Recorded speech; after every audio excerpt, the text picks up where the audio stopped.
बर्तमान करमा आम OTT exam आसवा प्रश्न गणित प्रश्न जेनता 98 नंबर क्वेश्चन कर क्वेश्चन कहे in the given diagram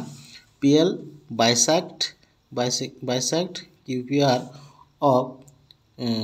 PQR and lies on QR if कोण Q 70 डिग्री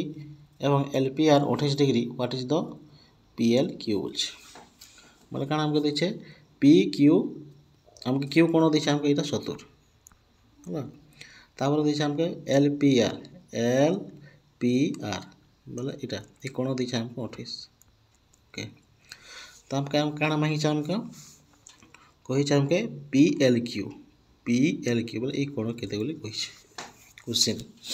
आ देछे हमके PL बाइसेक्ट PQR त्रिभुजर QPR ये कोण के दुई भाग करसी बोलछे दुई भाग बोले दुई भाग हम तार अर्थ ये कोण जदी 28 हला एटा भी 28 हो तापर होचे एटा गोटे त्रिभुज देखो एटा गोटे त्रिभुज तो ये दुईटा कोण को मिसे दियो पहला देखो बोले 28 और 70 मिसले केते हबा 8 9 एतकी हला लेकिन ई QLP कोण केते हम हवा QLP हम 180 हम जाइछो गोटे त्रिभुजर तीनोटी कोणर परिमाण होचे हम समष्टि हला 180 तो दुईटा कोण हम मिसी गला 98 तो 3 नंबर कोण काना हवा 180 रो हम काटमा तो 180 रो हम जदी 98 काटमा बोले बाहर जेबा आंसर जेनटा होचे 82 डिग्री तो 82 डिग्री हे जरो राइट आंसर